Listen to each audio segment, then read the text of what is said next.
네, 시청자 여러분 안녕하세요. 투더 골드문 진행의 문다연입니다. 6월이 또 시작이 됐습니다. 어제 6월 첫날은 큰 폭의 하락을 보이면서 마감을 하긴 했는데요. 사실 6월을 앞두고는 여러 가지 좋은 전망들이 많이 나왔습니다. 하지만 일단 뉴욕 증시를 비롯해서 여러 가지 전반적인 이 글로벌 시장에 악재들이 여전히 남아있는 그런 상황인 것 같습니다. 전문가님들과 함께 이 부분 짚어볼게요. 먼저 코인 가드님 모셔보겠습니다. 어서 오세요. 네, 안녕하세요.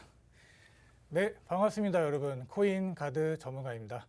자, 시장이 좀 많이 떨어졌습니다. 자, 여러분들 많이 두려워하시고 좀 그런 상황일 텐데, 자, 좀 괜찮다 좀 말씀을 드리고, 지금 연준에서 시작되는 6월 1일부터 시작되는 그런 QT, 양적 긴축에 좀 시장이 충격을 먹었다라고 좀 말씀을 드리고, 자, 이에 대한 뉴스나 여러 가지 좀 자료들 제가 뒤에 좀 준비를 많이 해왔으니까, 투덜구름은 끝까지 시청하시면서 좋은 투자 인사이트 받아가셨으면 좋겠습니다.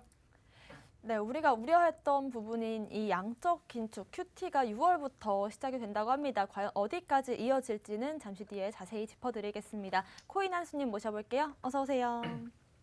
네, 반갑습니다. 네, 안녕하세요. 반갑습니다. 코인한수 전문가입니다. 어제 휴일 잘 보내셨는지요? 일단 어제 또 시장이 워낙 좀 좋았어요. 어떤 특징적인 종목은 또 하루에 150%까지 또 상승을 하면서 우리가 이 100% 넘는 이 종목을 잊은 지가 좀 오래됐었죠. 근데 어제 또 그런 모습을 보여주면서 시장이 잘 흘러가는구나. 그거에 덩달아서 다른 코인들도 다 잘 가는 모습을 보여줬는데 또 밤 되고 저희가 자는 사이에 또 어떤 일이 있더라고요. 그 일 때문에 웬만한 코인들이 또 하락하는 모습, 쉽지 않은 모습. 지금 이제 많은 월가나 전문가들이 지금 시장을 좀 쉽지 않게 바라보고 있는 것 같아요. 그 시장 여러분들과 저희는 이 쉽지 않은 시장 좀 잘 헤쳐나가면서 잘 버티고 있는데 그 잘하고 날고 긴다는 사람들도 이렇게 떨어져 나가는 시장 저희가 그 사람들 따라 똑같이 또 떨어져 나갈 필요는 없을 것 같아요. 저희도 버티면 또 이긴다. 버티는 사람이 승리한다라는 말이 있죠. 그 말 여러분들과 저희들의 얘기가 될 테니까 잘 버티시면서 저희 투더 골드문 시청해 주시면 좋을 것 같다 말씀을 드리도록 하겠습니다. 네, 결국에 웃는 자는 이 어려운 시장을 끝까지 버티는 자가 아닐까 싶습니다. 그런 의미에서 지금의 악재들부터 확인해 볼게요. 코인 가드님. 네, 제가 좀 오늘 가져온 악재는 한 두 가지 정도가 되겠습니다. 자, 첫 번째 악재는 이제 미국 재무장관이 이제 인플레가 좀 과소평가가 됐다. 큰 충격을 예상 못했다. 자, 이런 식으로 지금 고해성사를 좀 한 것 같습니다. 자, 그래서 인플레이션 위험을 좀 과소평가했다고 이렇게 말을 했는데, 자, 우리가 예상하지 못한 변수, 우크라이나 전쟁, 또 우리 코로나 변이 출현이 또 있었죠. 거기에 이제 중국의 봉쇄 조치, 최근에는 좀 풀려가는 좀 그런 과정이긴 한데, 자, 이런 사건들로 인해서 지난해에는 좀 예상하기가 어려웠다라고 말을 하고 있습니다. 자, 그래서 지금 이런 작년에 이제 옐런이 이제 5월 달쯤에 이렇게 말을 했어요. 자, 현재 인플레이션은 좀 일시적이다. 그래서 인플레이션은 일시적으로 연말까지 좀 진행이 됐다가 사그러질 거다. 이렇게 얘기를 했는데, 자, 우리가 좀 가파른 물가 상승세가 우리 코로나 이제 19 이후에 이제 경제가 좀 정상으로 이렇게 되돌아오면서 좀 생긴다. 이렇게 말을 하고 있습니다. 자, 우리 미국 실패를 했습니다. 어찌됐든 지금 이런 인플레이션을 잡는데 실패를 했기 때문에 물가라도 좀 잡아놔야 이제 다음에 있을 이제 11월에 있을 중간 선거에도 좀 좋은 모습을 보일 수가 있기 때문에 자, 지금 현재 바이든이 한국을 방문했죠. 방문해서 이제 평택에 있는 삼성전자 이제 공장에도 가고 이재용 부회장, 윤석열 당선인도 이렇게 이제 대통령이죠. 이렇게 만나면서 이제 주요 기업들로부터 이제 좀 투자 약속을 좀 받아내는 게 이제 11월에 있을 좀 미국 중간 선거에 좀 노림수를 두고 있다 이렇게 보시면 되고. 또 우리 최근에 파월과 우리 자넷 옐런이 이제 아니죠. 자넷 옐런이 아니라 이제 바이든 대통령이 만나서 이렇게 좀 회동을 하는 좀 일이 있었습니다. 자, 그래서 이런 걸 보면은 인플레이션이 좀 쉽게 잡히지 않을 것 같다라고 좀 개인적인 생각이 듭니다. 자, 이렇게 인플레이션은 바이든 대통령이 좀 많이 우려를 하는 좀 부분이기 때문에 자, 우리가 그렇다는 거는 좀 다르게 생각을 해보면 이렇게 좀 연준에서 금리 인상과 이렇게 좀 긴축 이런 걸로 이제 인플레이션을 잡을 수가 없다라는 좀 상황으로 흘러가고 있기 때문에 어떻게든 이제 이 인플레이션을 잡기 위해서 정책적인 다른 게 어떤 게 좀 준비를 하고 있지 않을까 또 개인적으로 생각이 드는데 자 만약에 그렇게 다른 정책으로 해서 뭐 인플레가 잡혔다고 치면은 그래도 우리 시장들 그때쯤 가면 상당히 좀 안 좋은 모습을 보일 수도 있다. 그래서 뭐 지금 연준과 미국 정부가 상당히 좀 고민이 많은 것 같습니다. 뭐 이에 뭐 유럽도 좀 마찬가지입니다. 유럽 중앙은행도 지금 이렇게 막 풀었던 돈들을 이게 다 좀 회수를 하고 있는 좀 그런 상황이고요. 뭐 시중에서 이제 뭐 1년 내 뭐 2조 달러가 지금 막 사라질 만큼 지금 긴축 속도가 상당히 좀 급하다라고 말씀을 드립니다. 자, 그래서 이렇게 바이든과 파월의 회동 이후로 우리 시장 어떻게 좀 갈까? 뭐 좀 더 미국의 행보를 좀 지켜볼 수가 봐야 된다라고 좀 말씀을 드리고요. 자, 첫 번째 악재에 있어 이제 두 번째 악재도 이런 인플레를 잡을 양적 긴축, 즉 대차 대조표 축소가 제가 아까 그 인트로에서 말씀드린 6월 1일에 이제 시작된다는 내용입니다. 자, 그래서 자, 우리 연준이 6월 1일부터 대차 대조표를 축소한다라고 지금 한 만큼 우리 금융시장 앞으로 어떻게 돌아갈까 좀 잘 지켜봐야 되는데 자, 여기서 이제 많은 사람들이 이제 대차 대조표가 뭐죠? 이게 뭐 어려운 단어인 것 같은데 뭘까요? 물어보면은 자, 간단히 설명드립니다. 뭐 연준이 이제 뭐 보유한 뭐 채권의 만기가 좀 도래했을 때 자, 이를 좀 재연장을 하지 않고 그대로 그냥 현금으로 바꿔버린다. 이렇게 생각하시면 될 것 같아요. 그래서 6월부터 매달 거의 300억, 국채 300억 달러의 규모, 그리고 주택 저당증권 이제 기관채 최대 175억 달러씩 이제 축소를 하기 때문에 자, 이게 계속 이어지면 3개월 뒤에는 더 많은 양이 축소가 될 거다라고 말씀을 드리고요. 자, 이러한 대차 대조표의 축소는 이제 시작입니다. 이제 시작이기 때문에 자, 이런 양적 긴축 QT가 이제 금융시장에 영향이 아직은 불확실성해요. 어떻게 갈지는 우리 아무도 모른다. 자, 그런데 어떻게 보면 이런 위험 자산에 대한 좀 단기적인 위험 신호가 될 수도 있겠다라고 좀 말씀을 드리고요. 자, 이런 대차 대조표의 축소가 반드시 자산 시장의 하락을 의미하지는 않습니다. 그래도 이런 유동성이 좀 줄어들 수 있겠다라고 말씀을 드리고 자, 정리를 좀 해보면 지금 이러한 상황은 오랫동안 풀어왔던 돈들을 걷어들이는 상태입니다. 그렇기 때문에 특히 위험자산보다도 우리 주식을 위험자산이라고 하는데 그보다 더 위험한 우리 비트코인 자산이 좀 힘들겠다, 뭐 힘들 수도 있겠다라고 말씀을 드리고 비트코인이 이렇게 좀 수량이 정해져 있죠. 뭐 2,400만 개로 이제 수량이 정해져 있는 가상화폐이기 때문에 뭐 희소성이 있습니다. 그래서 뭐 비트코인 시장 망할 일은 뭐 단연코 없다고 말씀을 드리는데 그래도 이러한 좀 유동성의 좀 하락은 우리들의 인플레이션이 진정되지 않으면 좀 힘들 수가 없다라고 말씀을 드리고요. 자, 그래도 우리가 여기서 좀 포기를 할 단계는 아닙니다. 지금 뭐 제넷 옐런도 뭐 여전히 미국 경제 성장이 좀 좋다 이렇게 갈 수도 있겠다 이렇게 얘기하고 있고 자, 파월도 아직 미국 경기가 아주 건재하다 아직 좀 파워풀하다 이렇게 얘기를 하고 있는 걸 보면은 자, 이러한 발언들을 이제 시장을 달래기 위해서 하는 건지 아니면 또 진짜인지도 한번 생각해 볼 필요가 있겠다라고 말씀드릴 수 있겠습니다. 네, 아무래도 우리가 어느 정도 인플레이션의 고점을 확인한 게 아닌가 싶은 그런 기대감도 최근에 있었지만 어쨌든 6월이 돼서 다시금 양적 긴축을 본격적으로 시작하겠다 이런 뉴스가 나오면서 아직까지는 우리가 안심하긴 이른 상황인 것 같습니다. 특히나 이 증시 전반에 영향을 미칠 수가 있겠지만 더군다나 이 암호화폐 시장은 위험 자산으로 분류될 가능성이 높기 때문에 이런 부분에 있어서 지속적인 타격을 입을 수 있다는 점 확인해 보시면 좋을 것 같습니다. 코인 한수님의 악재도 확인해 볼게요. 일단 뭐 악재 같은 경우는 뭐 새로 유입되거나 그런 것들은 여전히 또 없습니다. 다만 이제 오늘 새벽 같은 경우는 어떤 내용이 있었냐면 그거 간단히 좀 훑고 본 내용을 좀 넘어가도록 할게요.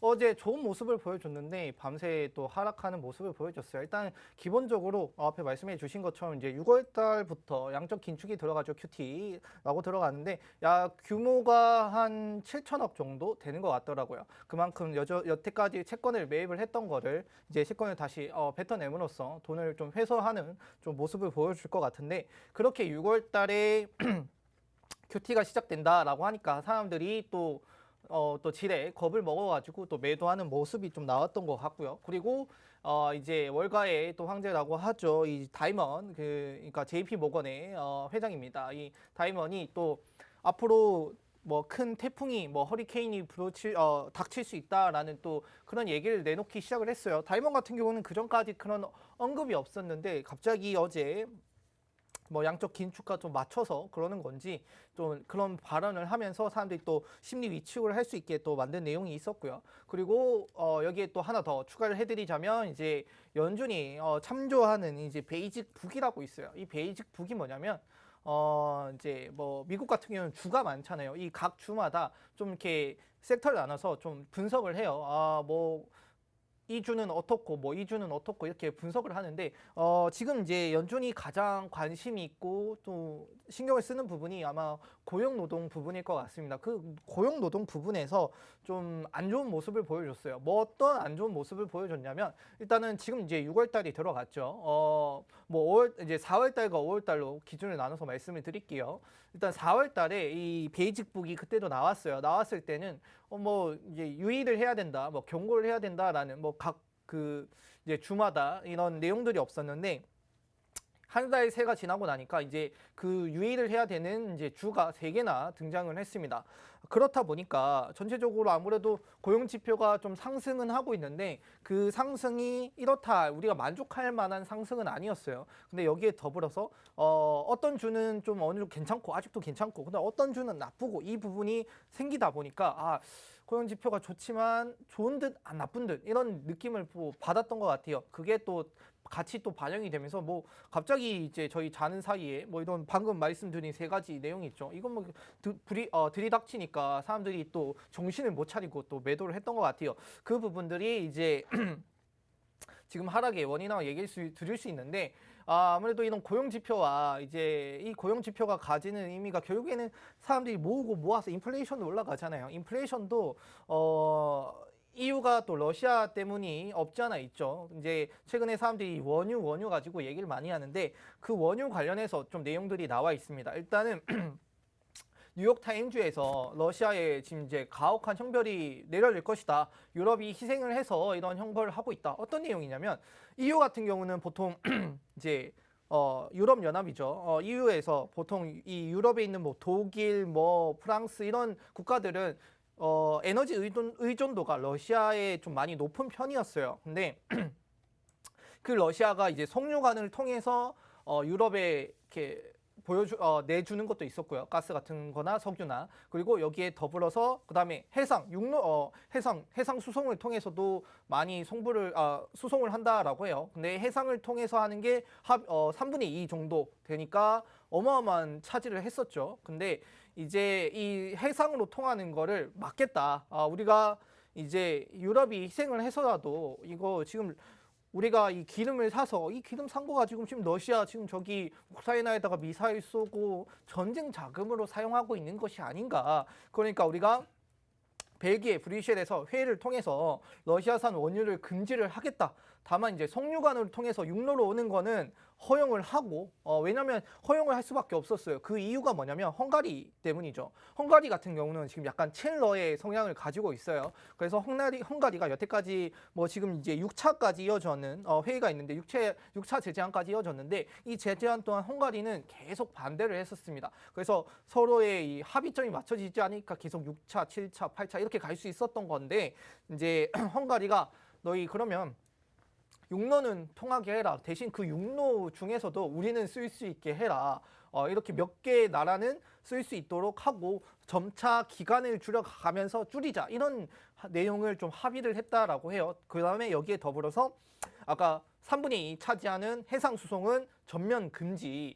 그렇게 되다 보니까 지금 이제 가장 강력하게 경제 이 제재를 동참을 하고 있는 뭐 독일이나 프랑스 같은 경우는 지금 이제 우리는 그 육로로 오는 것도 받지 않겠다. 다만 이 다른 나라에서 끌어다 쓰겠다. 이렇게 얘기를 했거든요.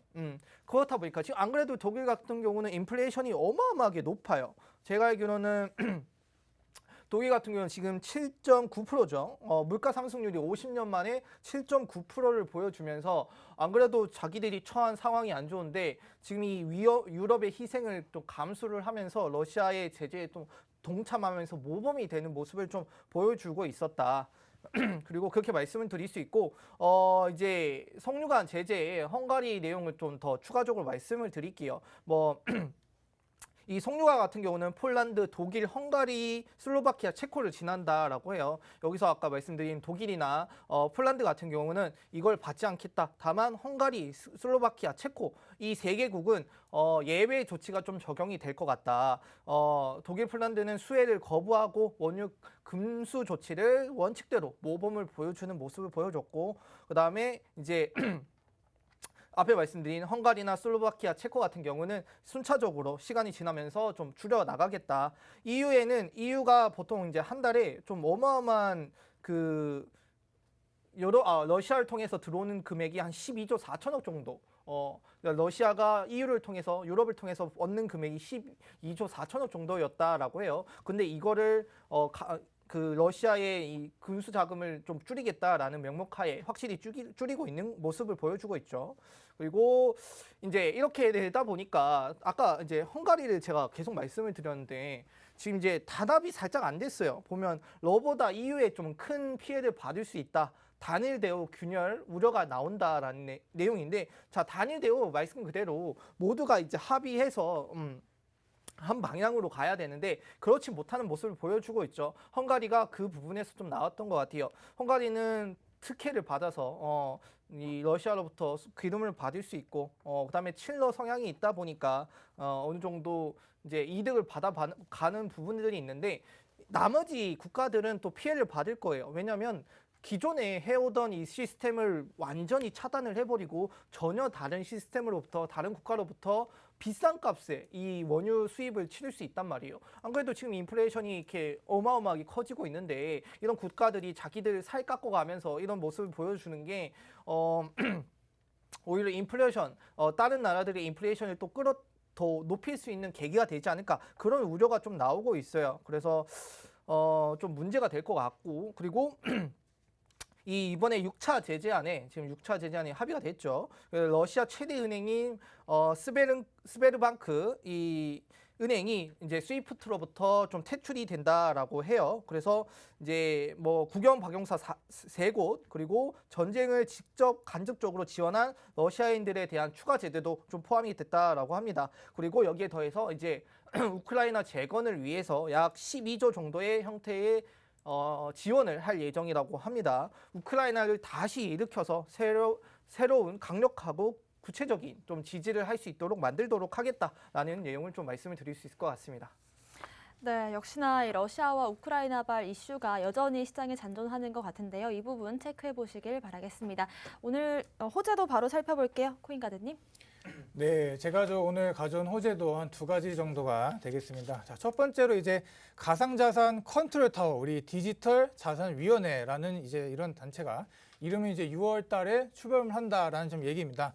자, 우리 대통령 선거가 끝났죠. 이 대통령 선거가 끝나고 이제 좀 조직 개편을 좀 앞둔 이 상황에서 자, 우리 가상자산에 대한 좀 장관급 부서를 좀 빨리 신설을 해라라는 지금 여러 가지 목소리가 나오고 있는 상황입니다. 자, 이전에 있었던 이제 미국에서도 이제 바이든 대통령도 가상자산에 좀 전수조사를 좀 열심히 해봐라라는 행정명령도 좀 내린 상황이기도 하고요. 자, 그래서 이 윤석열 정부가 가상자산을 이제 증권 자산으로 좀 인정을 하고 이제 제도적 자산으로 이제 인식을 좀 전환하는 좀 모습을 보이고 있는데, 자, 우리 탈중앙화를 외치는 우리들 코인들 단기간에 좀 어쩔 수 없다라고 좀 저는 생각을 하고, 자, 그래서 2023년부터 이제 시행 예정이 이제 금융투자 이제 양도소득제가 있잖아요. 이제 기본 공제금액 5천만 원 이제 적용에 이제 주식소득과 이제 가상자산 이제 소득을 포함을 한다라는 좀 공약을 발표했었는데, 자, 우리가 이제 그러니까 5천만 원까지는 이제 그 이상이 되면 이제 수익을 낸다. 그 정도의 수익이 발생하면 세금을 매기지 않겠다라는 뜻입니다. 그래서 자, 이는 좀 가상자산 투자 소득이 이제 좀 주식처럼 좀 보호되는 좀 그런 게 조호 장치가 생기지 않을까 좀 생각이 들고요. 자, 근데 우리 지금 이번 정부의 좀 가상자산 이제 컨트롤 타워에 대한 좀 공약에 대해서는 좀 많은 사람들이 좀 실망스럽다라는 좀 의견을 내기도 하는데, 자, 지금 보시면 이제 이런 정부 조직법이 이제 개정되기 전까지는 잠정적으로 이제 금융위원회를 이제 주무부처로 이제 지정한 점은 좋다라고 말을 하고 있습니다. 자, 그런데 이게 문제죠. 지금 디지털 산업진흥청 설립을 공약으로 지금 내세운 점이 아쉽다라고 하고 있습니다. 자, 이거를 좀 쉽게 얘기를 하면 우리 디지털 자산은 신생 자산이에요. 그렇기 때문에 법안을 앞두고 그 법안을 이제 진행할 수 있는 합의 정책 이런 게 좀 빨리 이루어지는 게 필요한데, 자, 이런 것들을 좀 현실화할 수 있는 국가 이제 좀 예산을 수립하고 이를 국회에서 좀 배정받을 수 있는 그런 정책 형성이 중요한 시점에 우리는 이제 뭐 장관급 전담 부처가 계속 필요하다 말을 하고 있는데, 지금 현재 지금 이루어진 거는 장관급이 아닌 좀 차관급으로 지금 디지털 산업진흥청을 만들겠다라고 한 부분에 있어서 좀 실망을 한 것 같아요. 그래도 이렇게 이제 디지털 자산위원회가 설립이 되면 뭐 사기, 뭐 다단계 유사 수신, 뭐 이런 시세 조작 이런 것들이 좀 없어질 수 있겠다라고 생각이 들고, 자, 이렇게 세상은 점점점 디지털화 돼갑니다. 그래서 이런 좀 코인이나 NFT, 메타버스 이런 시대의 큰 흐름인데, 자, 이렇게 정부도 이런 변화에 요즘 대비를 해야 되고 이 가상자산 시장이 성장할 수 있게 좀 길을 열어줘야 된다라고 저는 굉장히 생각을 합니다. 그래서 정부의 이런 적극적인 좀 의지가 중요하겠죠. 그 세력도 마찬가지입니다. 자, 세력들도 결국 올해에 작업을 한번 쳐야 돼요. 작업을 치고 이게 수익을 내야지 그 이제 어떻게 보면 이제 제도권으로 들어가기 전에 좀 큰 이제 펌핑을 한번 만들어내서 세금을 좀 피해가지 않을까 좀 싶습니다. 자, 그리고 좀 두 번째로 이제 좀 가져온 또 호재도 말씀드리면, 자, 우리 장기 투자자들은 비트코인을 현재 매집을 하고 있는 좀 단계입니다. 그래서 뭐 가상자산 데이터 분석 업체 글래스노드가 이제 좀 온체인 데이터 보고서를 좀 발표를 했는데, 자, 비트코인의 이런 정체된 온체인 활동이 뭐 2021년 9월부터 좀 이어져 왔고, 자, 이를 좀 추세할 좀 추세 전환이 좀 이제 보이는 징후가 좀 없었다라고 말을 하는 걸 보면은, 자, 우리 호들러 장기 투자자들을 말을 하는데, 이런 호들러들만 현재 시장에 남아 있는 상태다라고 좀 말씀드릴 수가 있겠고, 자, 떨어져 나갈 사람들은 다 떨어져 나갔어요, 이미. 그렇기 때문에 자, 최근 이제 뭐 비트코인 온체인 데이터의 이런 블록체인 네트워크 트랜잭션을 좀 보더라도 지금 코인 시장은 가격에 이제 민감하지 않는 이런 호들러들이 남아 있는 상태이기 때문에 과거의 이제 약세장의 좀 전형적인 특징을 보인다라고 말씀을 드릴 수가 있겠습니다. 자, 우리가 이제 부처님 오신 날, 작년이죠. 뭐 작년에 이런 부처님 오신 날의 하락빔이 굉장히 컸는데, 자, 그래서 2021년 5월에 하락 이후 많은 투자자들 이제 뭐 지갑에 이제 보유 지갑에 있던 물량을 다 털고 좀 그런 상황이 있었습니다. 근데 이런 투자자들의 심리에 약간 불확실성이 계속 들어오는 거예요. 코인 시장 갈 수 있을까? 이렇게 하락장이 오는데 내 코인들 어떡하지? 막 이런 식으로 생각을 하는 게, 자, 여기서 중요시 보일 게 데이터상 우리가 과거에 단기 투자자들의 손실이 줄어들고 우리 장기 투자자들의 손실이 증가했을 때 비트코인 가격은 바닥이었다. 그런데 지금 현재 상황이 그렇게 흘러간다. 좀 뭐 역설이죠. 좀 이해하기가 좀 어려우실 수도 있는데, 자, 그래서 우리 지금 다들 말하는 게 29K 지금 하나로 이제 지금 한 3,600만 원 선을 뭐 지켜줘야 된다 얘기하고 있습니다. 그래서 이 29K가 이제 붕괴가 되면은 뭐 2만 달러까지 떨어진다, 뭐 15K, 10K까지 떨어진다라는 사람들이 많은데, 뭐 어쨌든 지금 이렇게 지켜주고 뭐 떨어졌다 다시 올라와서 지금 계속 매물대를 만들어주고 있죠. 이런 걸 보면은 비트코인 단기 가격 상승이 좀 멀지 않았다라는 거 좀 말씀드리고, 자, 쉽게 말해서 좀 바닥에 좀 근접을 했다 말씀을 드릴 수가 있겠고요. 자, 비트코인 장기 보유자가 3만 달러 근처에서 가격이 내려올 때마다 계속 받아내고 있습니다.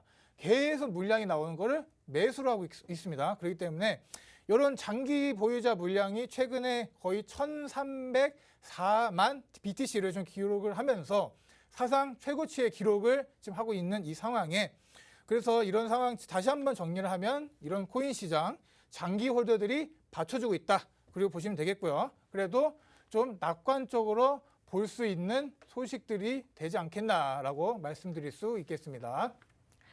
네, 이 새 정부의 가상자산 컨트롤 타워 디지털 자산위원회가 이르면 이번 달 출범한다고 합니다. 여기서 또 어떤 움직임들을 보여줄지 기대가 되는 부분이고요. 또 지금 이 시점 누군가들은 계속해서 매도를 하고 있지만 아랫부분에서 탄탄하게 장기 홀더들이 받쳐주고 있다는 점 시장의 안정성을 키워가는 것 같습니다. 코인 한수님의 호재도 살펴볼게요. 일단 뭐 호재 같은 경우도 일단은 좀 정리를 좀 해드릴 게 있는데 최근에 이제 스테이블 코인 때문에 이 암호화폐가 영향을 좀 많이 받는 것이 아닌가라는 좀 우려 섞인 내용들이 많이 나오고 있어요. 근데 일단 스테이블 코인 저희 암호화폐 시장에서 뗄래야 뗄 수 없는 한 종목이라 한 섹터라고 말씀을 드렸죠. 그리고 최근에 뭐 위믹스 포함 그다음에 트론 같은 경우도 이 스테이블 코인을 만들면서 스테이블 코인을 놓칠 수 없는 좋은 하나의 사업 영역으로 좀 확인을 하고 있는 것 같아요. 일단 미 연준 부의장이 CBDC 실제 발행까지 최소 5년 걸릴 것이다라는 이렇게 말을 했거든요. 이 말이 뭐냐면 일단 그걸 알아두셔야 돼요. 지금 뭐 스테이블 코인이 갑자기 무너지니까 전 세계적으로 이 은행들이 이때다 싶어가지고 CBDC를 좀 내놓는 정책을 보여주고 있어요. 아마도 이 스테이블 코인이 언제 꼬꾸라질지 모르겠지만 꼬꾸라지길 바랬던 그 모습을 지금 당장 이때다 싶어 가지고 옳았구나. CBDC 실행 내용을 좀 내놓는 것 같은데, 근데 이 CBDC가 당장 나오기가 좀 쉽지 않을 것이다라는 내용을 좀 말씀을 드리고 싶어요. 어떤 내용이냐면 중국 같은 경우는 일단은 탈달러화죠. 탈달러화를 위해서 이미 2010년도 중반부터 14, 15년도부터 이 탈달러화를 위해서 이 CBDC 프로젝트를 진행을 하고 있었어요. 개발을 하고 있었고 이거를 위해서 계속 노력하고 있었는데 아직 뭐 CBDC가 나오지 않았죠. 뭐 실제로 사용한다라는 흔적도 없고요. 뭐 말만 좀 무성하게 나오고 있는데 계속 연구를 하고 있는 것 같습니다. 그렇게 따지면 벌써 15년도부터 벌써 한 6년 7년이 지났죠. 근데 아직까지도 이 나오지 않은 거 봐서는 이렇게 쉽게 만들 수 있는 내용이 아니다. 그러면 지금 이제 스테이블 코인 같은 경우 이미 체제가 만들어졌고 다만 우리가 규제가 없고 위험도에 대한 인지가 부족했기 때문에 이런 최근에 루나 같은 사태가 벌어진 것이다라고 말씀을 드릴 수 있어요. 그래서 뭐 CBDC로 이렇게 자금이 뭐 빠져나가거나 그런 내용들을 좀 걱정 안 하셔도 된다.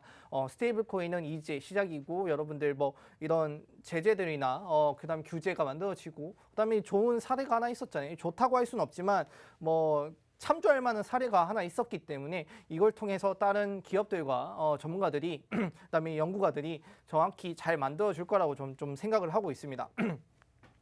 그래서 이 CBDC 내용 뭐 새로 만들어진다 해서 스테이블 코인이 위협을 받거나 그런 내용은 없고 다만 CBDC는 그냥 달러 안에서 각자 자기 원화 뭐 엔화 달러 이 안에서 각자의 영역 안에서 놀 것이지 결국에는 비트코인 이 암호화폐와 이 CBDC는 양분할 것이라는 거는 달라질 수 없다. 달라지지 않는 내용이다. 이걸 좀 알아두시면 될 것 같아요. 뭐 여러분 유럽이나 다른 국가들이 이제 CBDC를 좀 준비하는 만큼 미국도 지금 이제 디지털 달러를 좀 계속 발행을 하고 있는데 이것도 뭐 몇 년 더 걸린다고 하니까 어떻게 될지 그리고 이렇게 CBDC가 몇 년 걸린다 하면 암호화폐는 이미 지금 만약에 지금 이제 하락기가 뭐 파국으로 닿는 국면이라고 한다라면 그때쯤이면 또 좋은 상승을 주고도 남았을 때라서 더 걱정하지 않아도 될 것 같다. 자, 거기에 더불어서 이제 비트코인 가격 예측 정확도가 한 80%가 넘는 커뮤니티가 있다라고 해요. 이제 이 커뮤니티가 6월 말에는 42,000달러 정도를 전망한다라고 합니다. 코인마켓캡에 여러분들 아실지 모르겠지만 코인마켓캡에 이제 비트코인 가격을 예측하는 커뮤니티가 있는데 6월 말에 이제 42,000달러를 좀 내다보고 있고 해당 가격은 현재 대비해서 한 40% 정도 되는 것 같아요. 이상 올라갈 것이고 이 예측은 34,700명이 참여를 했는데 그 34,700명이 이제 42,000까지 갈 것이다. 그리고 이전에 예측을 했던 이 많은 사람들이 참여를 통해서 예측했던 내용들이 80%나 이상 맞는 모습을 보여주고 있기 때문에 이 부분도 좀 정확도가 80% 넘는다라는 뜻은 우리가 항상 코인 매수할 때나 매도할 때나 똑같죠. 이게 더 올라갈지 확률을 따져보고 떨어질지 확률을 따져봤을 때 더 올라갈 가능성이 우리가 투자를 하는 것처럼 이 사람들도 지금 뭐 80%라는 걸 좀 이렇게 들어본다라면 높은 정확도예요. 그래서 80%를 좀 믿고 들어간다라면 또 좋은 모습을 보여주지 않을까. 그러면 42,000 솔직히 제대로 갈지 안 갈지는 어느 누구도 모릅니다. 그러면 여러분들이 확인하셔야 될 점은 비트코인이 최소한 넘어야 되는 가격이 있어요. 그 가격 제가 말씀을 드릴 테니까 그때 매수 들어가셔도 좋다 말씀을 드리도록 하겠습니다. 네, 두 가지 호재를 짚어주셨는데 아무래도 중요한 건 두 번째 이슈가 아닐까 싶습니다. 매달 이렇게 코인 커뮤니티에서 올해 비트코인 이번 달 종가가 어떻게 나올 것인지를 예측을 하는데 정확도가 80% 이상으로 꽤 높은 수치를 기록하고 있거든요. 6월은 아마 41,000달러 이상에서 거래가 마치지 않을까 이런 전망이 나왔습니다. 그리고 또 지금 시점에서 보면 20% 넘는 상승을 보여야 또 가능한 수치이기 때문에 6월 강세를 점치는 사람들이 많다라는 점 참고하시면 좋을 것 같습니다. 오늘의 이슈들 살펴봤고요. 저희는 잠시 뒤에 코인콕으로 돌아오겠습니다.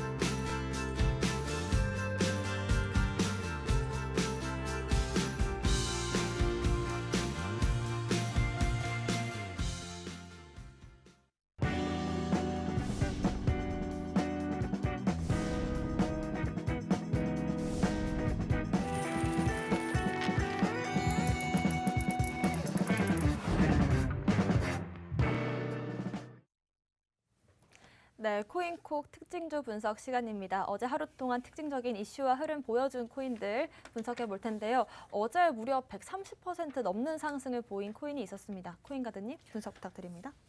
네, 제가 좀 가져온 코인, 아나운서님께서 말씀해 주신 우리 누사이퍼 코인이 되겠습니다.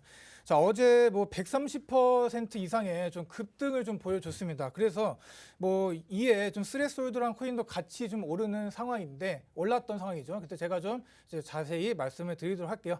자, 좀 화면 보면서 말씀드릴게요. 자, 누사이퍼 보면은 약간 좀 퍼블릭 블록체인 기반 DApp들에게 뭐 데이터 프라이버시를 좀 제공하는 암호화폐다라고 보시면 될 것 같고요. 뭐 쉽게 말하면 뭐 개발자들이 이런 퍼블릭 블록체인 내에서 뭐 사적인 데이터를 뭐 저장, 공유하고 또 관리할 수 있는 데이터 프라이버시 프로젝트다 생각하시면 되겠습니다. 자, 차트를 좀 보면은 자, 이렇게 좀 뒤로 쭉 가보면은 우리가 업비트 상장을 할 시에 엄청난 좀 상승이 있었습니다. 거의 뭐 3000%라는 이런 엄청난 상승폭을 보여줬습니다. 그날 저도 좀 개인적으로 이 코인을 보면서 와 했던 좀 기억이 있는데, 자, 그래서 우리 지금 현재 유의 종목에 들어가 있죠. 유의 종목에 들어가 있고, 자, 그 이유를 좀 간단히 말씀드리면 이런 스레스홀드란 토큰으로 좀 변경을 좀 하기 위한 좀 T 디지털 자산을 사용하고 예정대로 좀 합병이 좀 진행되고 있기 때문에 지금 이런 과정에 지금 업비트 거래소에 대부분 물량들이 다 지금 있는 상황입니다. 자, 그래서 지금 이렇게 상장을 했고 이렇게 쭉 내려오면서 뭐 신규 상장 패턴으로는 이렇게 썩 좋은 패턴을 보이지는 못한 모습을 보입니다. 그래서 자, 여기 좀 확대를 해보면 우리 6월 1일이죠. 이 부분. 자, 어제 상승이 있었던 이 부분인데 여기 이제 스테이킹 관련 호재로 좀 큰 상승이 나왔습니다.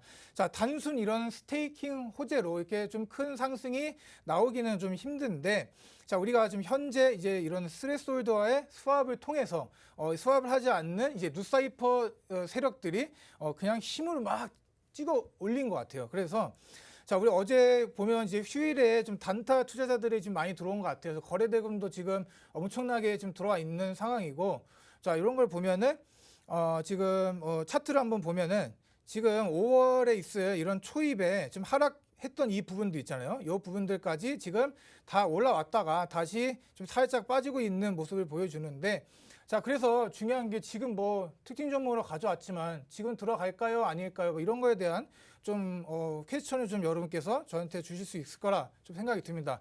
자, 그래서 지금 뭐 어제 9시 경에서 270원 선에서 올라서 쭉 올라왔다가 다시 내려온 상태죠. 그래서 420원대 저는 좀 많게 보면은 이제 뭐 340원대까지는 빠져야 된다라고 생각을 하고 있습니다. 근데 거의 위 아래 꼬리를 좀 찍고 올라와 준 상태죠. 그래서 이런 식으로 이렇게 뭐 양미한 패턴으로 이렇게 쭉 갈 수도 있겠다 말씀을 드리고, 자, 우리가 다음에 만약에 이렇게 양음양 패턴으로 지금 거래대금이 많이 실려 있기 때문에 올라간다고 보면은 여기 보시는 이제 580원 선을 좀 뚫고 올라가서 안착하는 모습을 보여주면 뭐 좋은 모습을 보일 수도 있겠다라고 말씀을 드리는데, 자, 이 부위에서 사셨던 분들, 자, 여기를 보시면 이렇게 좀 박스를 그거 보면, 자, 이런 부위에서 이제 사셔서 좀 급등이 나왔을 때 그런 상황에서는 단기적으로 매도를 하는 게 맞다고 봅니다. 자, 이렇게 거래 대금이 상당하고 이렇게 거래량이 좀 실린 양봉이 나왔기 때문에 자, 한 번 더 쏠 수도 있는 좀 그런 상황이라고 보고요. 지금 조정을 이렇게 보여주고 있죠. 조정을 이렇게 보여주고 있는데 여기서 우리가 좀 잘 지켜봐야 됩니다. 자, 여기 보시는 이제 볼린자 밴드를 보더라도 쭉 이렇게 내려오고 있으면서 좀 모아지고 있어요. 모아지는 이 와중에 지금 여기 21선 위로 딱 올라오면서 지금 급등이 나온 상황이기 때문에 이 부분에서 에너지를 좀 축적을 했다라고 보시면 되고, 자, 이런 상태에서 매집이 이루어졌다고 좀 말씀드릴 수가 있겠습니다. 자, 사람들은 이렇게 막 아니 이게 무슨 매집이야 지금 막 죽어가고 있는 이런 상황인데, 자, 근데 지금 보시면 결과는 이렇죠. 이런 식으로 이렇게 볼린자 밴드가 모이면서 이렇게 좀 힘을 압축하는 코인들, 그런 코인들 보시면 좀 좋은 결과를 좀 있지 않을까 싶습니다. 그래서 특징 코인입니다. 그래서 뭐 공략 코인이 아니기 때문에, 그리고 단기간으로 이렇게 막 들어가기가 좀 위험할 수도 있어요. 그래서 자, 우리가 여기서 지지를 잘 해주는가를 좀 지켜보시고 위로 한 번 더 쏴준다면 그 다음에 있는 이런 매물대들을 쉽게 넘어설 수 있는지 그런 것도 잘 지켜봐야 되고, 뭐 골든 코스 나오고 MACD 골든 코스 나오고 지금 RSI상은 좀 뭐 과매도로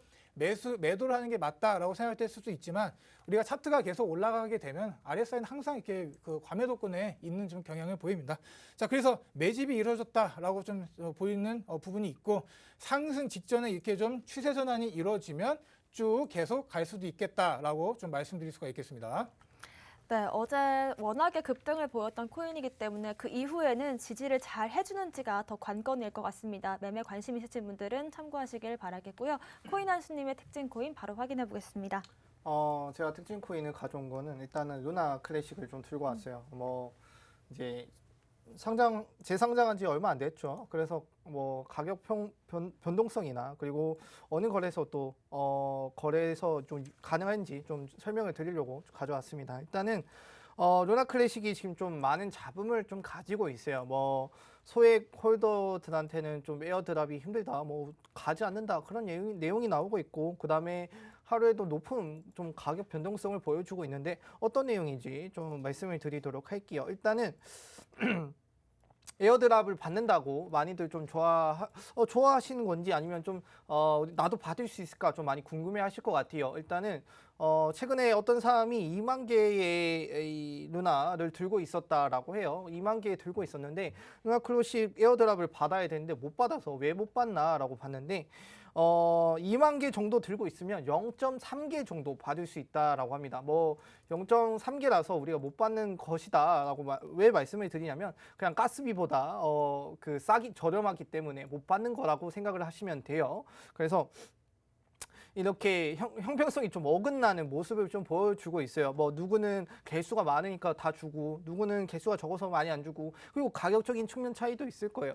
뭐 어떤 사람은 평단이 5만 원이었다라고 해요. 예전에 이제 이 디패깅이 패깅이 깨지지 않았을 때, 그때는 뭐 5만 원 할 때도 있고 10만 원 할 때도 있었잖아요. 그래서 5만 원대 들고 있는 사람이 뭐 들고 있어봐야 뭐 100개 들고 있으면 500만 원인데 100개 이상 뭐 1000개 이상 들고 있기가 쉽겠습니까? 그렇지 않겠죠. 근데 그런 사람들 지금 개수로만 봤을 땐 1000개밖에 안 돼요. 근데 1000개인 사람이 보상을 받으려고 하니까 터무니없는 거죠. 뭐 나는 지금 500만 원 투자, 뭐 1000만 원 투자를 했는데 개수가 모자라서 나는 에어드랍을 안 해준다, 이런 얘기가 좀 나오고 있고, 그리고 하루에도 높은 변동성을 보여주고 있어요. 좀 이따 차트를 통해서 보여줄 텐데, 하루에도 몇천 원씩 이렇게 뭐 왔다 갔다 하는 변동성을 보여주니까 이것이 뭐 도박이다, 아니면은 손실 많이 할 수 있는 기회이다, 이런 두 가지 방향성으로 좀 엇갈리면서 나오고 있는데, 차트 바로 보도록 할게요.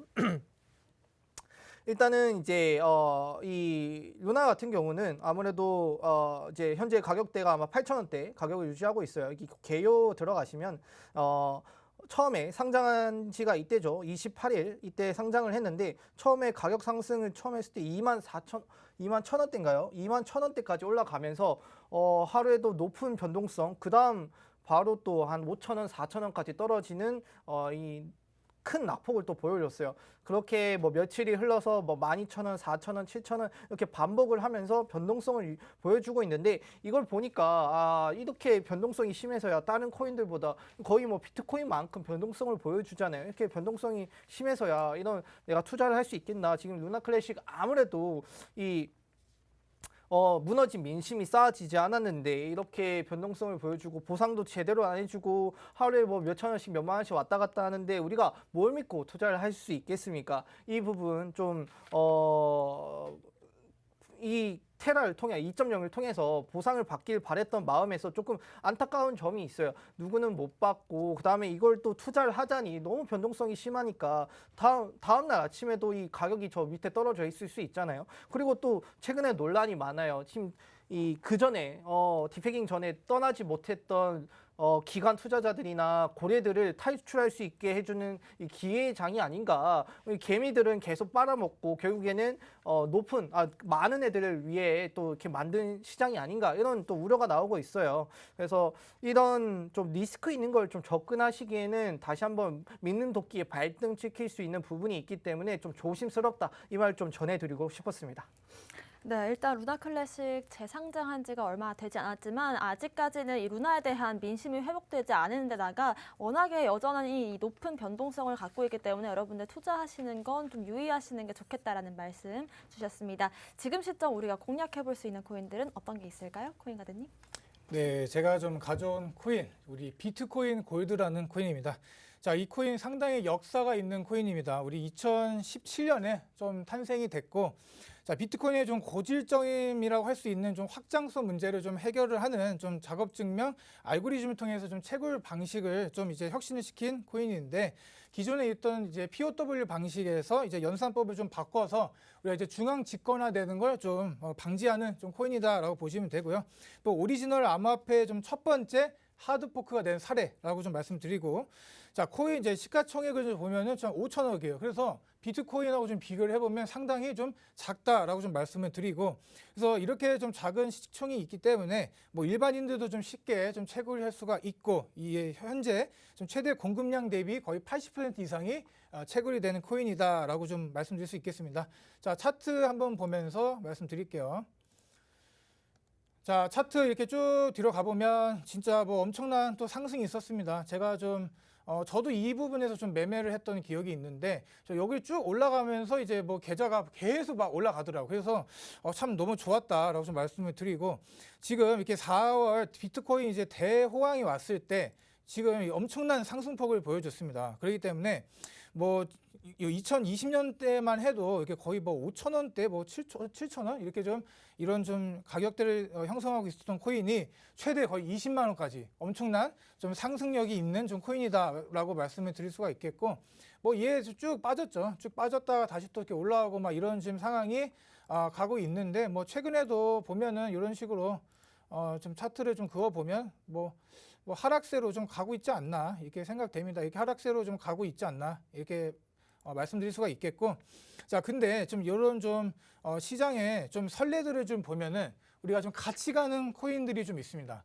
뭐 이더리움 클래식이 뭐 가면 뭐 비트코인 골드도 가고, 뭐 그런 좀 이렇게 코인들마다 좀 상관관계가 조금씩 우리가 정확히 알지는 못하시는 분들이 많을 수도 있는데 그런 상관관계가 있습니다. 그래서 비트코인 골드 우리 얼마 전에 이더리움 클래식이 좀 많이 올랐죠. 그래서 비트코인 골드도 좀 올랐던 좀 상황인데, 자, 아무래도 이런 가상화폐에 대한 좀 전면적인 규제가 좀 가해진 채굴 강국인 이제 중국에서 점점 이제 채굴을 이제 안 하던 걸 조금씩 늘려가는 좀 그런 상황이기 때문에 좀 이런 분위기가 이제 POW 방식의 코인들 가격에 좀 영향을 주지 않았나라고 생각이 듭니다. 자, 그래서 여기 보면 이렇게 쭉 한번 올랐죠. 오른 상태에서 이제 좀 다시 좀 빠진 상황인데, 자, 지금 제가 계속 말씀드리는 거, 요즘 시장에는 줄 때 먹어야 된다라는 좀 계속 말씀을 드립니다. 그래서 지금 뭐 2만 원 후반대 그 2만 7천 원 부근을 지금 후반선을 좀 유지하고 있고, 지금 최근 2월에서 4월경에 3만 원 선을 좀 이제 좀 지지선을 뚫고 상승을 했던 이런 결과물이 있기 때문에 좀 여기서 이제 크게 올라갈 거다라고 생각하시는 분들이 많아요. 자, 근데 제가 아니었죠. 뭐 이렇게 예상은 항상 틀립니다. 전 세계적으로 이렇게 좀 하락장이 오면서 좀 이제 주춤하게 됐는데, 자 그래서 지금 보면은 지금이 중요하죠. 그래서 2만 원대에서 이렇게 지지선을 좀 그리다가 이제 뭐 좀 이제 좀 가격 좀 차트를 제가 좀 보면은 매매 전략을 좀 말씀을 드릴게요. 지금 저 손절가를 26,000원으로 잡아놨고 매도가를 37,000원으로 잡아놨습니다. 지금 딱 매수를 한다 했을 때 우리가 지금 손절가를 보면은 마이너스 5. 그래서 우리가 매도가를 보면은 플러스 34%로 좀 손익비가 좋은 매도를 할 수가 있겠다라고 보시고, 이제 지금 이런 비트코인, 골드 같은 이제 좀 큰 상승력이 있었던 코인들 위주로 지금 이제 세력들의 좀 매수세가 좀 들어올 예정이라고 생각을 합니다. 지금 세력들이 좀 급해요. 급하기 때문에 이렇게 좀 시총이 작은 이제 김치 코인들 위주로 좀 들어가다가 이런 식으로 이제 메이저 코인으로 좀 시장 순환이 좀 변경이 되는 좀 사건이 이제 상황이 올 것 같아서 좀 이 코인 지금 제가 공략 코인으로 좀 드리게 됐습니다. 네, 지금 현재 비트코인, 골드 같은 경우에는 바닥을 잘 만들어주면서 MACD도 지속적으로 골든 크로스를 만들어주고 유지를 하고 있습니다. 특히나 지금 시장 워낙에 급등을 한 뒤에 그만큼의 상승분을 모두 반납하는 일들이 잦기 때문에 여러분들 수익을 빨리빨리 실현하시는 게 좋겠다라는 조언까지 주셨습니다. 코인 한수님의 공략 코인 바로 확인해 볼게요. 네, 오늘 제가 준비해온 공략 코인 같은 경우는 일단은 휴머스케이프를 좀 준비를 했습니다. 휴머스케이프 같은 경우는 이전에 뭐 많이들 아시는 것처럼 여러 협약을 통해서 그다음에 건강 관련해서 플랫폼을 좀 제공을 하기 때문에 좋은 상승을 보여줬었는데 지금 떨어진 이후에 뭐 이렇다 할 반등을 보여주진 않았어요. 그래서 혹시나 또 잠재적인 반등의 가능성이 있을 것 같아서 좀 가지고 와봤습니다. 차트를 통해서 바로 보도록 할게요. 휴먼스케이프 이제 298원대 가격을 좀 유지를 하고 있어요. 보시는 것처럼 현재 이 부분이 지금 제가 선택해서 맞둔 이 이동평균선이 20일 이동평균선이거든요. 근데 최근에 이 20일 이동평균선 밑으로 떨어지면 다 말아 올리는 모습을 보여줬어요. 20일 이동평균선에서 위에서 놀려고 하는 습성이 좀 보여주는데, 때마침 어제도 오늘도, 어제는 남들 떨어질 때도 20일 이동평균선을 좀 지지를 해줬고요. 그 다음에 오늘도 20일 이동평균선을 좀 지지해주는 모습. 그래서 매수를 들어간다라면 아무래도 20일 이동평균선과 그 위에 보시면 제가 이제 요 부분이죠. 5일 이동 평균선에 같이 조금 중첩되어 있는데 이 부분을 넘어서면 매수가 좀 좋을 것 같다라고 생각을 했어요. 그래서 299원대 이상일 때 한번 매수 좀 권유를 드리고, 매도가는 일단 단기적으로 1차 323원을 좀 말씀을 드리고 싶었어요. 근데 수익률이 좀 짧게 들어가는 부분이 있어서 만약에 323원을 좀 급하게, 또 요즘엔 급등을 하니까요. 급등을 하면 한 350원까지 바라볼 수 있겠다 말씀을 드릴 수 있는데, 그 이유가 뭐냐면 일단 뒤에 보신 것처럼 볼린저 밴드가 있어요. 볼린저 밴드 보시면 이제 볼린저 밴드 습성이 넓어졌다가 좁아졌다가 넓어졌다가 좁아졌다, 이걸 반복을 하죠. 예전에 과거에 보면 이렇게 20일 이동 평균선 위에 있을 때 좁은 상태에서 넓어지려는 습성이 또 작용할 때가 있어요. 지금도 이제 좁아졌죠. 상대적으로 좁아졌는데 20일 이동 평균선 위에 있어요. 위에 있다 보니까 이게 좁아진 게 다시 넓어질 가능성이 있다, 혹은 좀 시간이 더 들여서라도 꾸준히 상승할 가능성이 있다라고 좀 말씀을 드릴 수 있을 것 같아요. 20일 이동 평균선 위에 있고 볼린저 밴드가 또 좁아진 상태에서, 그리고 방향성을 보자면 위에 있는 거랑 아래에 있는 거 중에서 위에 있는 게 방향성이 더 좋겠죠. 그래서 위에 높아질 가능성이 있다. 그 다음에 뭐 MACD나 RSI 같은 경우는, 뭐 RSI는 저점 이후에 계속 이제 상승 다이버전스를 보여주고 있기 때문에 이 부분도 괜찮다. 그다음 MACD도 골든 크로스가 난 이유기 때문에 간격이 안 좁아지고 있지만 그래도 이 상태를 유지해 준다면 꾸준히 상승할 가능성이 있다. 그다음에 손절가는 270원 잡고 말씀을 드리도록 하겠습니다. 네, 이렇게 코인 한수님의 휴먼스케이프까지 매매 전략 세워봤고요. 좀 더 자세한 차트 분석 저희가 오후 1시 반부터 다시 이어가도록 하겠습니다. 저희 무료 방송으로 함께하고 있고요. 함께 하실 수 있는 방법 안내해드리겠습니다. 먼저 컴퓨터로 들어오실 분들은요. 팍스경제TV 홈페이지에 들어오셔서 좌측 하단 보시면 투더 골드문 배너가 있습니다. 배너를 클릭하시면 바로 전문가님들의 실시간 무료 방송 함께 하실 수가 있고요. 또 핸드폰으로 보고 싶다라고 하시는 분들은 여러분들께서 매일같이 쓰고 계시는 그 녹색 창에 투더 골드문 검색하시면 상단 링크 통해서 또 함께 하실 수가 있습니다. 잠시 뒤 오후 1시 반부터 지금 시장 굉장히 상승과 하락을 점치기 어려운 시점인데 이런 장에서 어떻게 대처를 하면 좋을지 그리고 매수를 한다면 어느 부분에서 매수를 하는 게 좀 더 현명할지에 대한 전략들 세워드리겠습니다. 오늘 저희가 준비한 소식은 여기까지입니다. 또 본 방송에서 제공하는 정보는 투자 판단의 참고 자료일 뿐이며 특정 자산 가치의 상승과 하락을 보장하지 않는다는 점 유의하시길 바라겠습니다. 저희는 다음 이 시간에 오겠습니다. 시청자 여러분 고맙습니다.